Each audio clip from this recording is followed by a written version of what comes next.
In times of upheaval and uncertainty, in the aftermath of a breakup, the loss of a job, be a troubling health diagnosis, or, oh, I don't know, maybe a pandemic, we must find a way to reimagine our situation, if not ourselves. Let's have ourselves a pocket sized pep talk because sometimes we need to say goodbye to what we expected would happen and embrace a new self concept anchored by a belief in what we want to have happen. And we have an author here to help us do just that. A Pocket Sized Pep Talk, the podcast that can help energize your business and your life with a quick, inspiring message. Now, here's your host, Rob Jolles. Today's guest, Linda Rossetti, is a business leader, Harvard MBA, former Fortune 500 executive, and pioneering researcher on individuals' experience at the crossroads of their lives. Her work has been featured on NPR, CBS, Money Magazine, Smart Brief, the BBJ, and other outlets. Her new book is Dancing with Disruption, a new approach to navigating life's biggest changes. Just published on my birthday, I'll have you know, on May 5th. So I already know it's going to be a successful book. Nice to meet you, Linda, and welcome to the show. Hi, Rob. Happy belated birthday. Thank you. Thank you. I'm still crowbarring that in where I can, but I think it's in the rearview mirror. But yes, I appreciate that. I'm still taking happy birthdays. I happen to think your title is an outstanding title. And I talk to a lot of authors, and it's outstanding because it immediately makes me think there's a story behind this title. So sometimes, we find a book, and I think other times a book finds us. I'm curious about how this book found you and how that title found you. Well, it's so interesting. What a question. It found me at a moment of pain, Rob. And, like so many of us, I found myself probably a decade ago working in a huge job, right? Doing laps around the planet on an airplane. And I had recently lost my dad to a long fight with cancer and 1,000 other things, right? 2 young kids, And I got to a moment where I was having trouble functioning. And I had no words to describe what was happening to me. Like, I just didn't understand. And my first thought was, oh my God, there's something wrong with me. And I turned to the people who were around me, right? My friends, bosses, peers, and I asked them for advice. And they kind of looked askance at me like, what's wrong with you, Linda? And I was like, wait a minute, I can't be the only one on the planet to have gone through this. And that really began right there.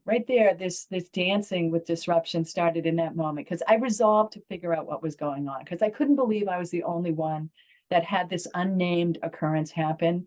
And that has led to more than a decade now of research and sitting down and talking with people for all sorts of reasons who found themselves at similar moments. And it's fascinating because I've now learned that we really misunderstand these moments. And that's at our peril because they can represent an enormous opportunity. And that's really what my work is now about. And this book, it's time to dance with this. It's not let it arrest our movement. Let's work with it because it can lead us to great places. Oof. Perfect. And it's funny. I'm not patting myself on the back exactly, but that's why I like the title. That's why when I looked at the cover and I was, the whole navigating part of this, I thought, with this pandemic, for instance, how we've had to evolve and how we've had to sort of adjust. And now we look and say, well, learned a few things about ourselves or learned a few things about technology or business, et cetera. So it doesn't surprise me, although you had what sounded like a tsunami of disruption that kind of hit. And but that's where great books and thoughts come from, right? I think so. We'll see. Yeah. Well, I've always thought that, my little description of wisdom to me has always been, it's really consists of success and failure and a conscious knowledge of the lessons learned from each. So if we, being successful and having nothing but success is wonderful. I don't know how wise you'll be, but blessed perhaps. And failure, we don't want just failure, but when I think every life has a little bit of each. It's, are we taking notes And I'm guessing in this book, that's just what you've done. From matter of fact, and I'll let you tell me about it, but from what I'm reading about it, you not only took notes, but you interviewed a lot of people who went through this. So let's talk about that a little bit. And maybe we start with this lens of disruption. I was reading about, but tell everybody what you mean by that. Well, I think we all have this notion of what a disruption is, right? It's, on the way to work, there's a car accident, and all of a sudden, your planned morning spins out of control. And so we can talk about that as a disruption in our day. But the disruptions that I'm interested in the book, and what I invite people to join me in a conversation about, are really the disruptions that are challenging our thinking about our self-concept, like our identity, who we are. All of a sudden we have a layoff, an unexpected layoff, or we have a breakup, or there's a milestone that happens, a special birthday, or an empty nest, or any one of a number of things, including a pandemic. And it's really those disruptions that challenge our thinking or upset our functioning in some way that I'm most interested in, because I believe they serve as invitations to us, even though we really don't understand them in that way. It's like, this special invitation that arrives in the mail, and we've been conditioned to throw it like in the recycle bin without even opening it. It's like, boop. And I think that, what I'm hoping my research and this kind of conversation I'm trying to start can do is help us say, hey, before you toss it in the bin, let's at least open it, give it a good thought, and then decide how we want to respond. Because I think that if we give it that opening, it can have pretty meaningful impact, not just for our lives, but the communities and the people all around us. Well said. And it's interesting that the previous generation, I'm referring to my dad, for instance, he had this famous phrase, and he would always say it to me, and it worked well for a while. Whenever I had, when I'm talking about being a child, or, in middle school or in high school, and I'd be up against something, he'd say, boy, you got to get it behind you. And I really loved it. It was like, well, that's interesting. I'm just going to get it behind me. And it's not necessarily a horrible thought. I mean, it's smart, but I had to adjust it as I got older to, well, learn from this. What's there's a message here. What am I, so I don't repeat it. Let me figure it out. Let me take some ownership, which means I don't want to be a victim. I'm not, the message isn't everybody is bad to me. The message is, okay, how am I supposed to evolve? What am I supposed to learn? And then I'll be happy to get it behind me. I just don't want to repeat it. And I think that was kind of that old school of just, that greatest generation, get it behind you, was sort of their battle cry. And, obviously for, key reasons, and I'm referring to the wars, et cetera. Of course. We were, that generation, and those of us who were raised by them were taught, put your shoes on and go to work, get to work, right? We're going to keep going. And I think there's a lot we learn in that. So I'm not diminishing that. I think that what I'm hoping, for folks who want to explore this further, is that we can recognize that there's some choice in our response. And I think that choice is probably a great place to think about. So let's take an example. And I don't know, let's do a Rob Jolles example. Okay, so now I made this change, but I'm just curious how your lens of disruption would handle it, because you were in a similar boat that I was in. And I'm referring to all the road warriors who are listening right now. And those that put on the tremendous amount of miles, and I'm sort of, sometimes the reward for doing our job wonderfully is to be put on the road even more, or see even more clients. So we've got those that feel trapped, and I was one of them, and trapped by the need to do my job, to do it well, and that meant not being home for the birthday parties and the soccer games, and having that gnaw away at me. I think that fits into our scenario. So help me look at that through the lens of disruption. Sure. I think that those moments, right, when we recognize that, okay, great news, we're the Million Mile member on 4 airlines. But but what does that get us at the end of the day is that there's a choice. And the first thing I learned from sitting and listening to people was that regardless of what initiated the disruption, right, it could have been, the Million Mile Club but it could be 1,000 other things. So that there were patterns that were similar across all of these moments of disruption, which was the thing that was most fascinating to me. And it really helped me understand the difference between two words that we are taught to use interchangeably in our society. And the words are change and transition. And it's so interesting, Rob, because changes, I've learned through the research now, have a very specific meaning when we're in the throes of a disruption, right? At those times, changes refer to an alteration or a variation on an existing identity, right? So it's we're doing something, we're pursuing a known outcome, right? So maybe I was a manager at Bank of America in their finance group, and I wanted to go be, in a funkier company. So I go and try to be a manager in finance at Google. Okay, I'm making a change, right? It's an alteration or a variation on what is really an intact or fixed self-concept. Transitions, however, are those things that occur when we're willing to recognize that there's a shift in our self-concept. And those typically occur when there is a shift in what holds value or meaning to us. And those are kind of the arena of unknown outcomes, right? So instead of saying, I want to do X, I'm going to, leave a spouse or move cities or what have you, the transitions kind of have less ability to articulate the desired outcome. So we welcome instability for a time.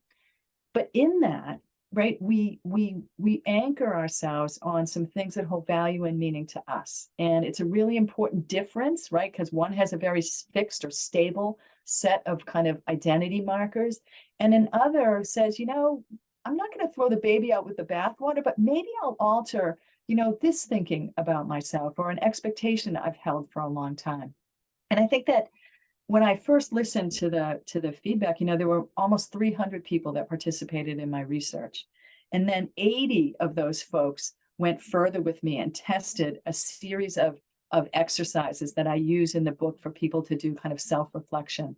And it was fascinating how consistent it was that when people responded to disruption and kind of were okay with this instability for a time, they were experiencing an expansion that seemed to elude the folks who really held on to change. Yeah. Yeah. Well, and here's where your world crosses into the world of sales trainers, because I can talk to and have, I can talk to NASA one week and a police department the next week and the hostage negotiators and, Bank of America reps. And everybody's dealing with sort of the same obstacle, which is fear of change. That's what's going on in the other person's mind.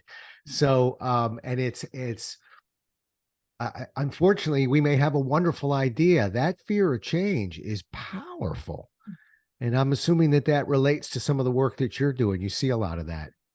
No question. I have to say, the book is structured with kind of the first part of it is kind of educating people on how to think differently about these disruptions. And the second part is a series of kind of actions that people can take to kind of move forward. The reason why I mentioned that structure is the very first thing that I talk about when we talk about the actions is trying to reframe emotions, right? Because emotions can be incredibly oppositional when we want to move forward. And I use the word reframe, and I know it's, I kind of hold my breath, Rob, when I do it, because it's one of those words, like it can mean different things for different people.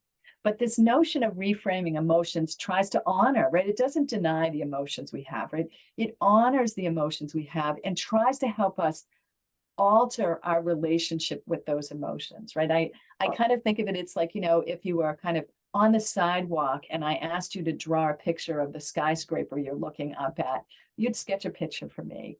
And then if I want you to reframe it, I might, take you up in the elevator of the building across the street, and from the roof deck of that building, ask you to draw that same skyscraper, right? So you're seeing something familiar, right? You know what it is, but we're changing the perspective that we're using to kind of come at the emotion. And it is incredible how productive that can be, right? It doesn't deny, it doesn't say, let's hyper manage the emotion. We're not going to bypass the emotion. We're going to honor its presence, but we're going to come at it from a different way. Yeah, I can hear that. It is interesting. I remember, just a simple exercise of taking your fingers and sort of reversing them, kind of flipping them over and seeing kind of different hands and not even being able to identify which finger is which when somebody points to it. I'm looking at my hands right now. These guys have been with me for a while, Time, and right? Long how just time. that slight change, right? And it is interesting, a big journey can start with a single step, right? It really getting people to be able to move forward just a little bit in these oppositional emotions. It's like giving them the keys to the city, right? It just breaks them out of a protective, often behavioral pattern that we learn when we're young, right? We should just honor the fact that our emotional response that occurs at periods of major change really has to do with this kind of safety response, right? Our emotional system is just like our respiratory system or our endocrine system, right? It is a finely tuned machine that's part of who we are. And Right. when it senses that we're in an unsafe position, right? So when we go to an unstable place with respect to our identity or our thinking about who we are, instantly the emotions are going to fire to try to keep us safe. And that emotional system is very likely going to pull things that it knows will slow us down. Like right away, it's going to say, oh, Linda, when you were a kid, we knew, worthlessness was a big deal for you, right? In my house, that was a big challenge we had. And and so it's going to throw that. And, so the challenge with those of us who support people who are going through major change, or for individuals who are trying to navigate change, is to recognize that these emotions are just simply that, they're emotions. They're not a trait, right? They're not a character trait. They're impermanent and transitory, and we can really do a lot by reframing them. And there's an excellent technique I introduced in the book that if people have a second to look at, they might enjoy, and it's really easy to do, and it's very powerful. Well, I may want to hear about that in a second if you got the space for it. But Sure. there's a term I use with some clients that I coach who are kind of being bullied in a sense by their, and I refer to it as the bully in the brain. And so sometimes I'll say, now, is that the bully talking or is that you talking? Because the bully is the one that says you can't do it, you'll fail at this. Every time change rears its head, the bully, if we let it and give it a voice, that bully gets louder and louder the more we listen. And But that's a term that I've always used of we got to quiet that bully down a little bit. um, that's just me. One other piece that you talked about that I thought was funny. I used to do these Rob Jollis action series posters. By the way, I still do them in my seminars, but this one was like 35 years ago. But I had one of the Xerox photographer when I was working for Xerox. I was teaching problem solving, quality improvement, and had a picture of me coming out of a box, and it said, "Free yourself from your prison of familiarity. Think outside the box." And I think that's what it is. Sometimes we're almost imprisoned by that familiarity, and life's too short. We gotta push it a little bit. I don't want to be There was that this safe. great lady who participated in my research. Her name was Lakshmi. And I think she had this great story that was, kind of really having to break away from this box, right? She was a very gifted lady, and she was participating when she was in the late stages of an MD, PhD program, this very fancy program that she was doing at one of the Big Ten universities. And she said, I had this period where I was getting these intense headaches, and they were debilitating to her. And she said, ultimately, I realized that the person that I wasn't like the person that I had imagined myself to be, and that, by the way, everyone else had helped me conclude that this was who I was, I wanted to be this person. She said, I didn't like it. And my body knew it before I even knew it, right? It was trying to tell me these things that said, this box that I had put myself in was just a prison, right? It really wasn't helping me. And she said, it was chaotic and disruptive in ways that she had never envisioned. And I think that, her story is, while, our circumstances all differ, her story is representative of what happens at these times that, when we realize we're in a place, right, that whatever reason isn't quite right, we have to recognize that we're there and give ourselves the permission to, consider what it might be to step out of those boxes. And, for her, she could have easily said, oh, it must be the Midwest. I don't like the Big Ten. Let me go out to California to, I'll go to the UCal system and try this. And she said, ultimately, she said the biggest struggle was to recognize that I was the person that everyone had taught me from a young age, that I needed to be. I needed to be the smart one, the academic one. I thought that was the reason why people liked me, that, if I was going to be that, that's how I was going to get responded to. And I think that, Rob, when I listen to these people, I think Lakshmi's story is so common, because there is this incredible fear of like, oh my God, how can I restart? I don't want to start again. And how can I leave this place where I've been rewarded to be this person and it's comfortable? And so, I don't want to pay short shift to the fact that these times are not, I'm not talking about the car accident on the way to work. I'm talking in this book about the times when we really have to look at some assumptions that we've made about who we are and how we make meaning in our life. And we're aware that for whatever reason, there's some disconnect in that, and that we need to address it. And so Dancing with Disruption shares these stories, right? It teaches people about these very important moments through stories of other people who've navigated it, like Lakshmi.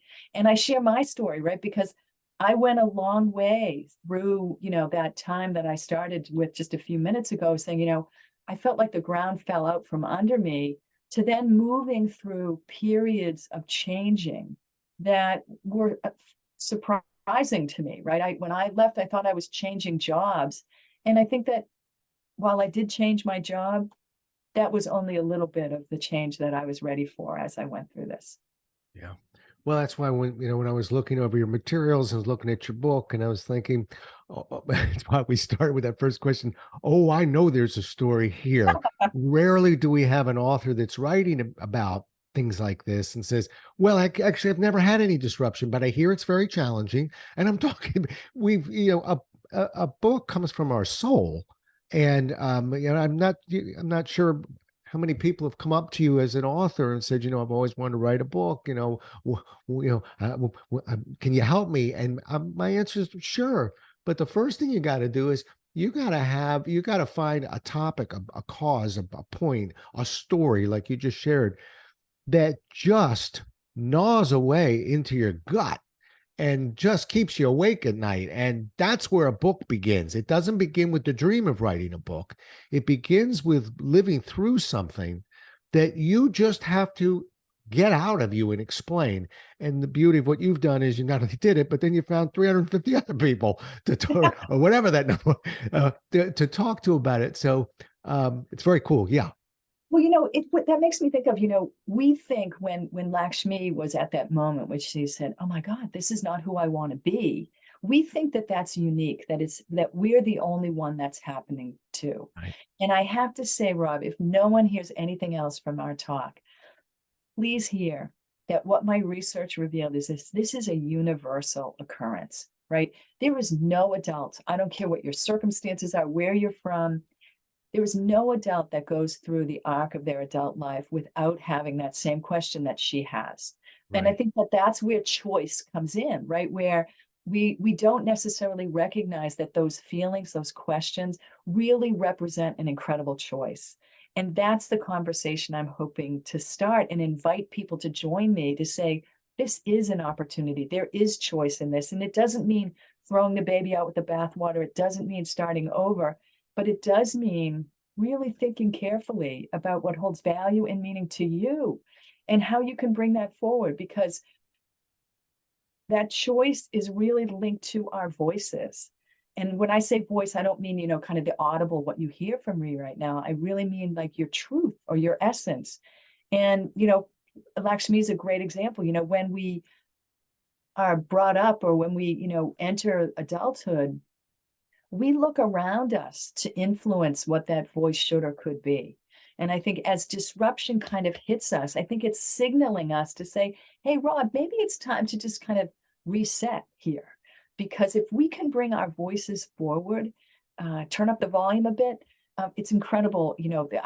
The expansion that comes is truly remarkable. And so I hope that's a direction people choose to investigate.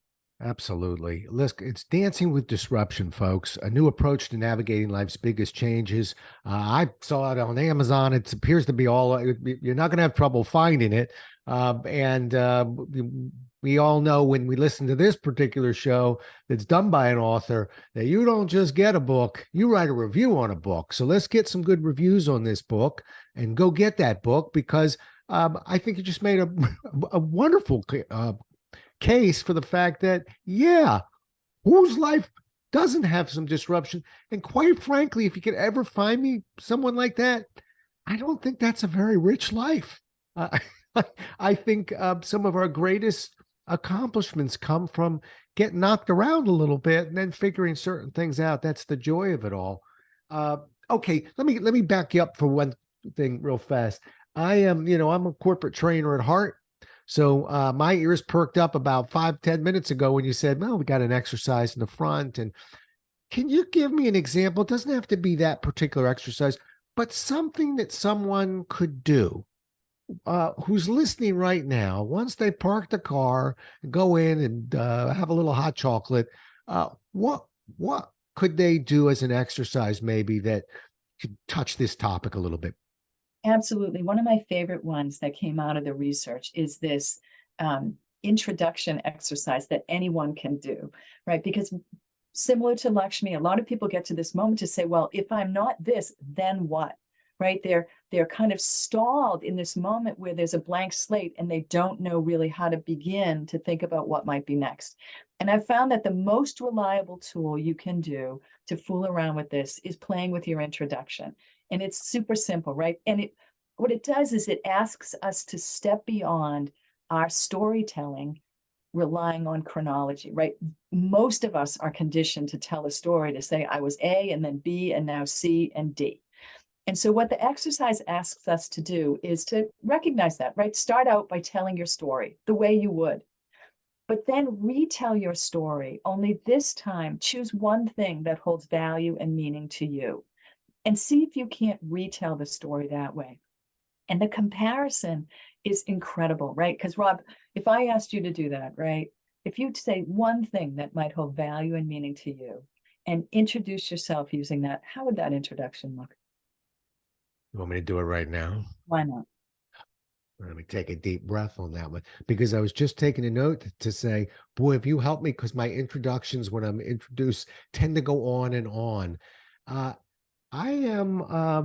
think I am most proud of the fact that I've spent 40 years traveling over 3 million miles with with the joy of being able to stand in front of people and help them enrich their lives. How lovely, right? And what you just illustrated is possible for everyone, right? After you grab Yeah. your coffee and you're sitting in the parking lot before you're kind of ready to go, just asking yourself to reintroduce yourself using just one thing. It can be from 20 years ago, it can be right now. There's no accuracy that we're looking for here. What we're trying to do is help people get familiar with the concept of honoring those things that hold value and meaning to them, and how that really influences this identity that is in flux at moments of disruption. And it is amazing how consistent this tool is, right? If I did it, right, I could say, yeah, I had the great good fortune of a wonderful corporate career, and have spent the last decade researching and writing a couple of books. Okay, that's okay. That's chronology, right? But if I retold it, Rob, I'd probably tell you that I am dedicated to helping people be seen, right? So much so that I've dedicated my last 10 years to researching and understanding what happens when moments are given to us where who we are can come forward in new ways. And if I think about my corporate career, that theme has been in every single job I've been in. Hmm. You see the difference? Oh, I see the difference. And my mind is going, because I actually am heading to New York to speak on Monday and Tuesday, and Richmond on Wednesday and Thursday. And I'm going to change my introduction because, yeah, I started as an insurance salesman for the New York Life. I mean, I know how to tell my story, but even I get bored telling that story sometimes. Well, So, and if I'm getting bored, we have a problem. before Yeah. you go on the plane, grab the audiobook because I walk people through that exercise in a very detailed way. And Excellent. I think that the reality is there are a handful of those type of exercises that I introduce in the book that emerged from these beta tests that I did with these people in my research that I find are, pressure tested to help people advance along this continuum. When we get to these moments where who we are, for whatever reason, is in question, and we need to kind of move beyond that stuck mode and get to a place where we can begin to walk, let alone run. Yeah. Brilliant. I really like that, and I will. I'm going to take my challenge and do my homework. You did it. You just mentioned you have an audiobook, by the way. Did you do the reading, or did you find a reader? Okay, so this is the crusher. Okay, welcome to the publishing industry. No, they wouldn't let me do the reading. I'm crushed. No, they hired somebody else to do, which I think is just, it's okay. It's an artifact. I Yeah. read my first book, right? Macmillan published my first book. Right. My second one, a different publisher, fine publisher, they've done a great job, but they hired a professional to read the book, which I'm crushed at. Well, don't feel badly. I had a book one time where they had, and I don't talk about my books, so I'm not giving titles or anything, but there was a picture they wanted of a person, supposedly me, on a runway with his bags looking at an airplane. And they found a guy who looked exactly like me, except he had a big old head of hair. And I said, "Now, come on. Why can't I be there?" Like, well, they were being very kind, but I said, "Well, you shot it wrong." And I had to explain something that they did incorrectly. And they went, "Okay, you can be." But I had to fight just to get somebody else off my cover that looked like me. Welcome to the world I of don't want publishing, this as to you come said. across as like I'm disparaging the publishing industry. It's a No, hard business and they're doing a no. great job. But I was so crushed that they didn't let me read the book. Right. Well, I don't know what they were telling you, but I think they were telling me something. But I just didn't want to listen. All right, I've got one and a half more questions for you. I'm coming down the home stretch with you, but I am curious about two things. First of all, you write about this technique called hail, and the reason why I wanted to have you talk about it for a moment is because, again, the corporate trainer in me loves process behaviors. I love things that are repeatable and predictable because you and I can inspire people right now, but you gave us an exercise to do. Here is a process that you wrote. Hit that process real fast for me. Yeah, so HAIL is an emotional reframing tool. It's a 4-step mnemonic. Every one of the letters in the word HAIL refers to a step that you need to take. And it's similar to the introduction exercise we just did. It's extensively tested and is really proven to help somebody walk from, okay, my anxiety is freezing me in place, to how can I change my relationship to anxiety? And, and ask people to take some simple reflection steps. And the first one is just honoring our emotion, right? Honor that emotion, name it, recognize how it is present in our experience. And that follows three other steps follow that first. And again, I just most of my work now is training coaches on how to use HAIL and certify them on HAIL. And those who've been trained on it find it to be incredibly powerful. So I think if your readers have time, or your listeners, excuse me, have time to pick up the book, it walks people through HAIL and how to use it both in the moment when the emotions are firing, and also in retrospect, right? When we say, oh God, I blew that this week and I screamed at my, adult siblings, we're having drama over, care needs, what have you. It allows you to use it both in the moment as well as in the past. And yeah, it's cool. Okay, good. I've worked Good. on lots of things. That one's a cool one. Good.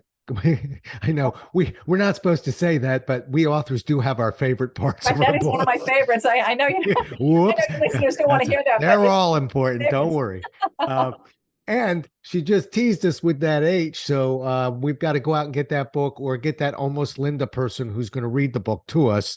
One way or the other, you'll get the ale part of HAIL. All right. Last question. You write a story about a sightless man who believes he sees more now. My question is, amongst other things, how is that possible? but I'm sure there's a story behind it. So give me that story, and we'll bring it in for a landing. I have goosebumps. Okay. Arthur was the most incredible man, of all the hundreds that I interviewed. And his story is in the book. It's featured in the book.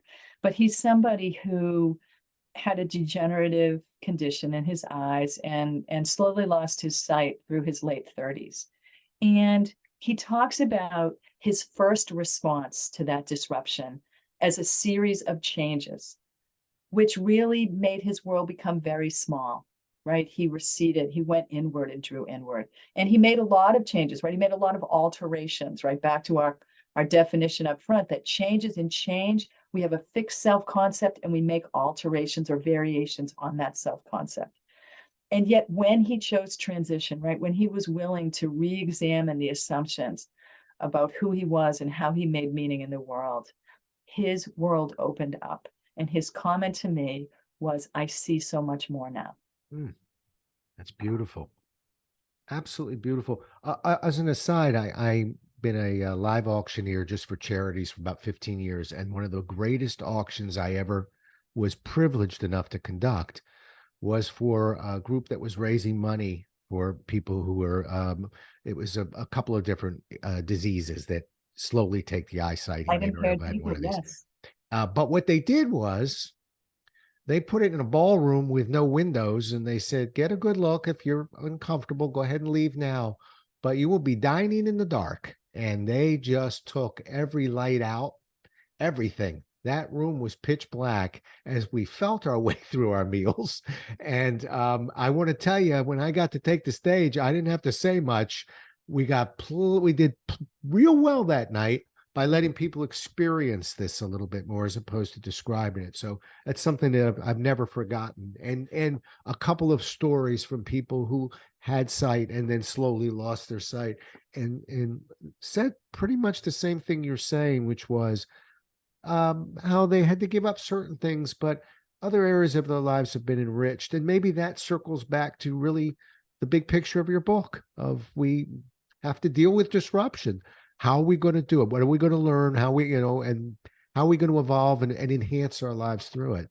I think I've learned that today. Opening, right, Rob? That is it, right? It is incredible opening. If we can respond differently to disruption, it is an expansion and opening that's beyond anything we can ever imagine.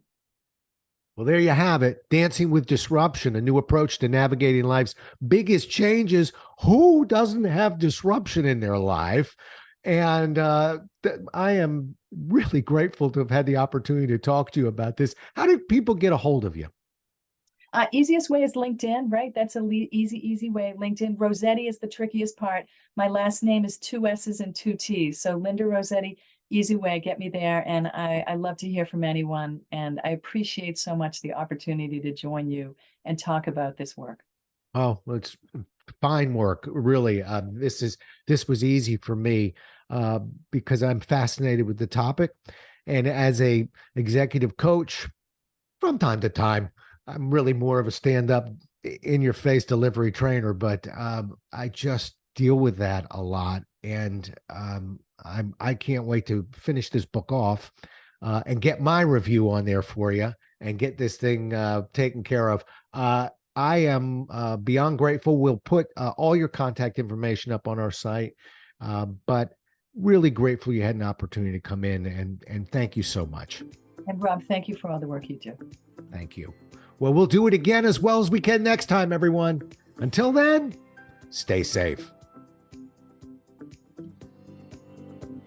Thanks so much for listening. If you enjoyed today's show, please rate and recommend it on iTunes, Outcast, or wherever you get your podcasts. You can also get more information on this show and Rob at jollis.com.